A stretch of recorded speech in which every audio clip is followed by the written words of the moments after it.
Imagine a time when a nation stood at the edge of uncertainty, when empty grain stores, rising population, and repeated droughts threatened the very survival of millions. This was India in the late 1950s and early 1960s. Food was not just a necessity, it was a national concern. Ships carrying wheat from abroad were awaited with anxiety. The country that had gained independence in 1947 was now fighting another battle, the battle against hunger. This is the story of the Green Revolution, a turning point in Indian history that transformed agriculture, strengthened the economy, and reshaped rural life forever. During the early years after independence, India's agriculture was largely traditional. Farmers depended on monsoon rains. They used old varieties of seeds, wooden ploughs, and natural manure. Crop yields were low, and a single failed monsoon could lead to severe food shortages. Between 1965 and 1966, India faced consecutive droughts. Food production fell drastically. The country had to depend heavily on wheat imports from the United States under the PL 480 agreement. It became clear that India needed a permanent solution, not temporary relief. At this crucial moment, a new agricultural strategy was introduced, one that focused on science, technology, and modernization. This movement came to be known as the Green Revolution. The term Green Revolution was first used by American official William S. Gord in 1968. In India, the movement was led by agricultural scientist M.S. Swaminathan, who is widely known as the father of the Green Revolution in India.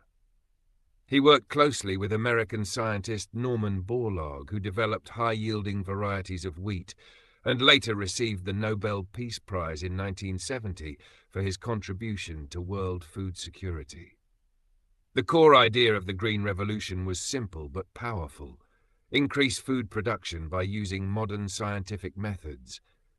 This included high-yielding variety seeds, chemical fertilizers, pesticides, improved irrigation facilities, and modern agricultural machinery like tractors and harvesters. One of the most important components was the introduction of high-yielding variety seeds, often called HYV seeds. These seeds were specially developed to produce more grain per plant. They responded well to fertilizers and irrigation. The first successful wheat varieties were introduced in states like Punjab and Haryana. These regions had good irrigation facilities and progressive farmers who were ready to adopt new techniques. The government played a crucial role in supporting this transformation. Agricultural universities were established. Credit facilities were expanded so that farmers could buy seeds, fertilizers, and machines. The government also announced a minimum support price, or MSP, ensuring that farmers would get a fixed price for their crops. The Food Corporation of India, established in 1965, helped in procuring and storing food grains. The Agricultural Prices Commission was set up to recommend fair prices. Gradually, the results became visible. Wheat production increased dramatically. In 1960, India's wheat production was around 11 million tons. By the late 1970s, it had more than doubled. Rice production also increased significantly. India moved from being a food deficit country to a food surplus nation. The fear of famine reduced, buffer stocks were created, food security became stronger. States like Punjab, Haryana, and Western Uttar Pradesh became the major beneficiaries of the Green Revolution. Punjab, in particular, earned the title Granary of India. Farmers' incomes increased. Rural infrastructure improved. Tractors replaced bullocks. Tube wells replaced dependence on rainfall. Villages began to connect more with markets and cities. However, while the Green Revolution brought prosperity to many, it was not without challenges. The benefits were not equally distributed across all regions. Eastern India, rain-fed areas, and small farmers did not gain as much as large farmers in irrigated regions. The heavy use of chemical fertilizers and pesticides led to soil degradation and water pollution. Over-irrigation caused a decline in groundwater levels. Monocropping, Growing the same crop repeatedly reduced soil fertility over time.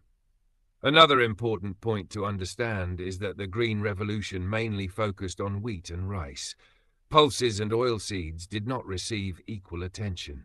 This created an imbalance in agricultural production. Environmental concerns later led experts to speak about the need for a second Green Revolution, one that would be more sustainable and inclusive. From a general knowledge perspective, the Green Revolution began in India around 1966 to 67. It is associated with the use of HYV seeds, chemical fertilizers, irrigation expansion, and government support policies. M.S. Swaminathan is called the father of the Green Revolution in India, while Norman Borlaug is known as the father of the Green Revolution in the world. The movement significantly increased wheat production, especially in Punjab and Haryana.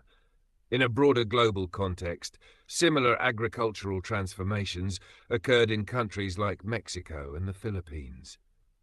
Research institutions such as the International Maize and Wheat Improvement Center in Mexico contributed to developing improved crop varieties. The movement demonstrated how science and policy, when combined, can solve large-scale human problems. The Green Revolution also changed the social structure of rural India. With increased income, many farmers invested in education for their children. Rural employment patterns shifted. Mechanization reduced the need for manual labor in some areas, but also created new opportunities in transport, storage, and trade. Agricultural productivity became a key factor in India's economic planning. Today, when we see India as one of the largest producers of wheat and rice in the world, we must remember the transformation that began in the 1960s. The Green Revolution was not just about crops. It was about confidence. It proved that India could feed itself. It reduced dependence on foreign aid and strengthened national pride. At the same time, the lessons of the Green Revolution remind us that development must be balanced.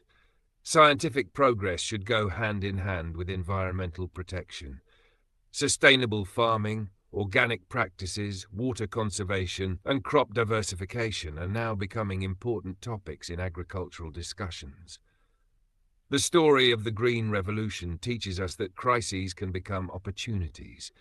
When faced with hunger and uncertainty, India chose innovation over fear. Farmers, scientists, and policymakers worked together to rewrite the nation's future. As we reflect on this remarkable chapter of history, we understand that the Green Revolution was more than an agricultural reform. It was a revolution of hope, resilience, and determination. It stands as a powerful example of how knowledge, hard work, and unity can transform challenges into achievements. And perhaps the greatest message it leaves us with is this: when a nation invests in its farmers, it invests in its own future.